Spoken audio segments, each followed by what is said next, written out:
International symposium on health technology assessment के आज के सेमिनार में हमारे बीच में उपस्थित हमारे उपराष्ट्रपति जगदीप धनखड़ जी, आज के अवसर पर विशेष उपस्थित नीति आयोग के हमारे मेंबर डॉक्टर पॉल साहब, हमारे वीपी साहब के सेक्रेटरी सुनील गुप्ता जी, आईसीएमआर के डायरेक्टर राजीव बहल जी, सभी उपस्थित भाइयों एवं बहनों, मैं मानता हूं कि आज का ये सिंपोजियम एक ऐसे अवसर पर है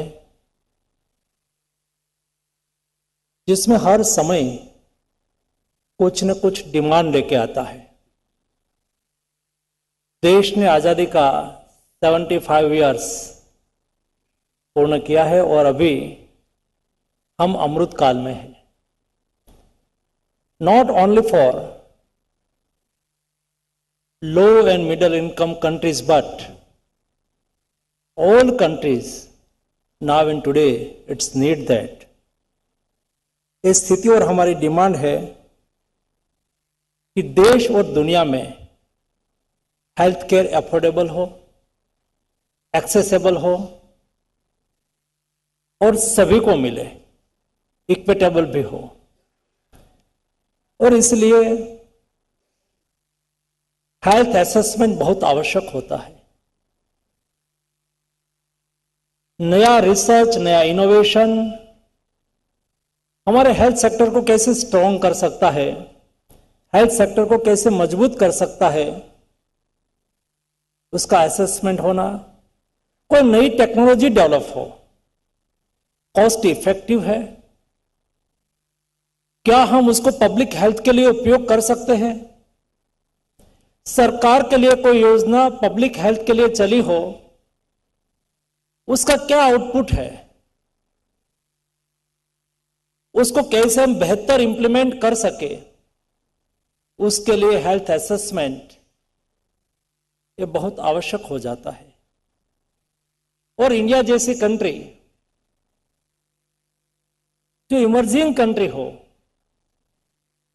यहां नंबर ऑफ स्टार्टअप हो, नंबर ऑफ टाइप के इनोवेशन होता रहता है। ये innovation not only for India, because no India is always responsible to globe. Bharat ने कभी हेल्थ को केवल कॉमर्स के लिए नहीं देखा है।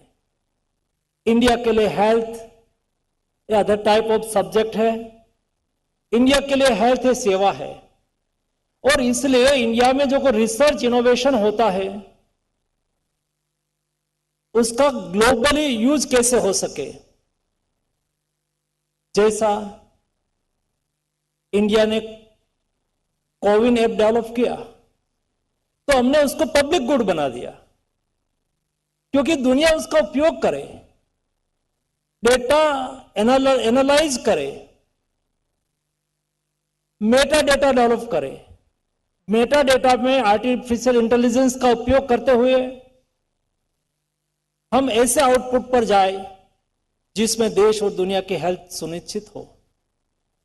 और इसलिए हेल्थ सेक्टर में समय के साथ बदलाव, समय के साथ डेटा एनालिसिस और डेटा एनालिसिस का उपयोग समय के साथ, भूतकाल में कोई सिस्टम होगी, उसकी सिस्टम अलग होगी, तो वर्तमान समय में रिसर्च और इनोवेशन कहां पर है, उसके मुताबिक डेटा एनालिसिस हम कैसे करते हैं। मैं मानता हूं कि उसका एक बहुत बड़ा महत्व होता है। और इस सिंपोजियम में मुझे जो इंफॉर्मेशन दी गई थी, 25 से अदर्स अबव कंट्रीज यहां प्रेजेंट्स है। सब आपस में टेक्नोलॉजी असेसमेंट के बारे में अपना विचार साझा करेंगे, आपस में बातचीत करेंगे, अपनी बेस्ट प्रैक्टिस को यहां रखेंगे। दोस्तों, हेल्थ कभी कोई कंट्री की अमानत नहीं होनी चाहिए। हेल्थ सभी के लिए होनी चाहिए। हेल्थ सेक्टर में सहयोग हिंदुस्तान अभी कभी उसको उपकार के रूप में नहीं देखते हैं, सपोर्ट के रूप में नहीं देखते हैं। It is our duty, it is our responsibility. हम उसको रिस्पॉन्सिबिलिटी के रूप में देखते हैं। हमारे पास जो कुछ है, बेस्ट है, हमारे कोई रिसर्च, हमारे कोई साइंटिस्ट ने कुछ इनोवेशन किया है, यूनिवर्सल उसका उपयोग हो, यूनिवर्सल उसका फायदा हो, और उसको भी एफोर्डेबिलिटी के साथ जोड़ के आज दुनिया में एफोर्डेबल मेडिसिन प्रोवाइडर कंट्री कोई है तो उसका नाम इंडिया है। आज दुनिया में 65% दुनिया की वैक्सीन की रिक्वायरमेंट पूरी करने वाली कोई कंट्री है तो इंडिया है। लेकिन हमने कभी एफोर्डेबिलिटी के साथ बार्गेनिंग नहीं किया है, समय के साथ भी हमने तालमेल किया है। ड्यूरिंग कोविड क्राइसिस जिस स्थिति दुनिया की थी, उस वक्त इंडिया ने रिस्पॉन्सिबल बिहेवियर किया। सारे डेवलप्ड कंट्री के पास भी इस समय में मेडिसिन नहीं थी। मुझे कई हेल्थ मिनिस्टर का कॉल आता था, बात करते थे। एक कंट्री ने मुझे बताया कि 15 डेज से हमारे पास एजिथ्रोमाइसिन नहीं है, प्लीज आप हमें एजिथ्रोमाइसिन भेजिए।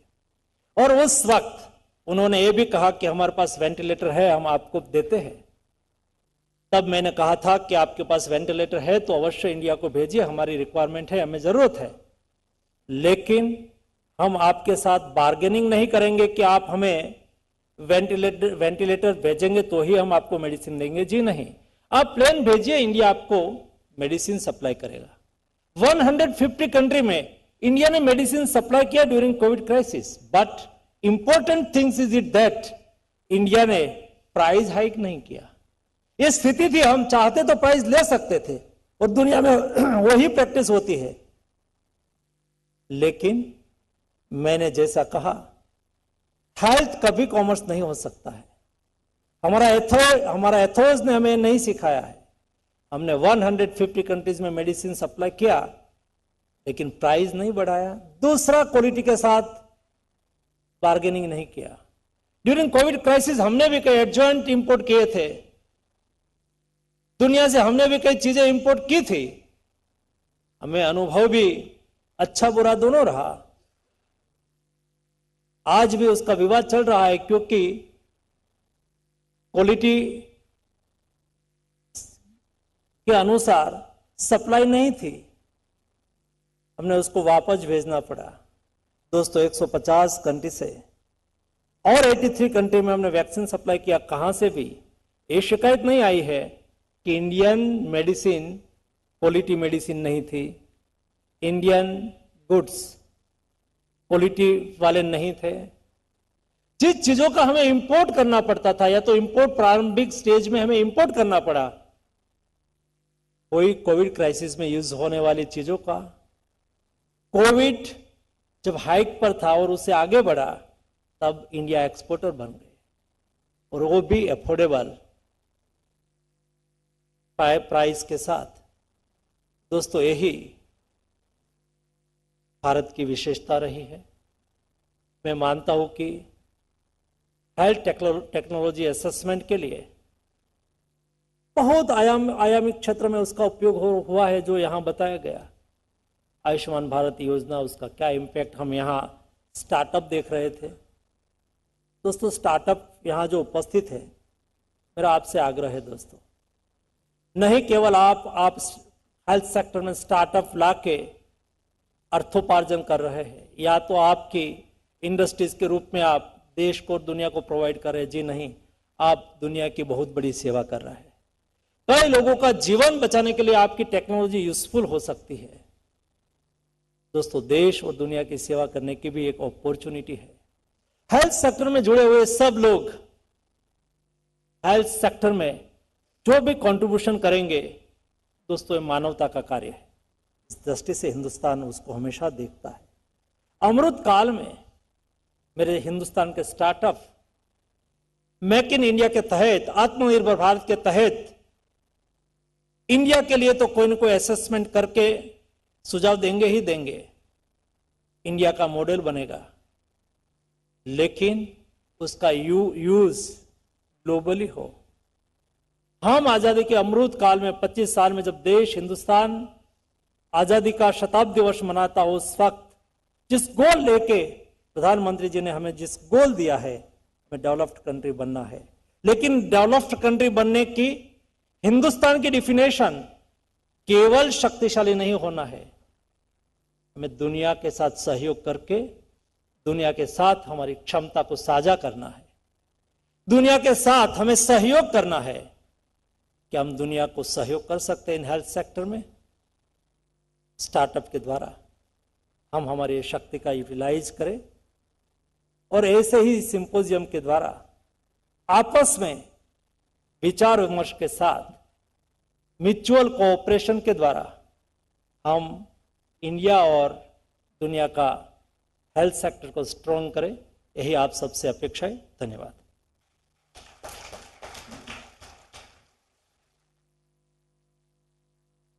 बहुत बहुत धन्यवाद।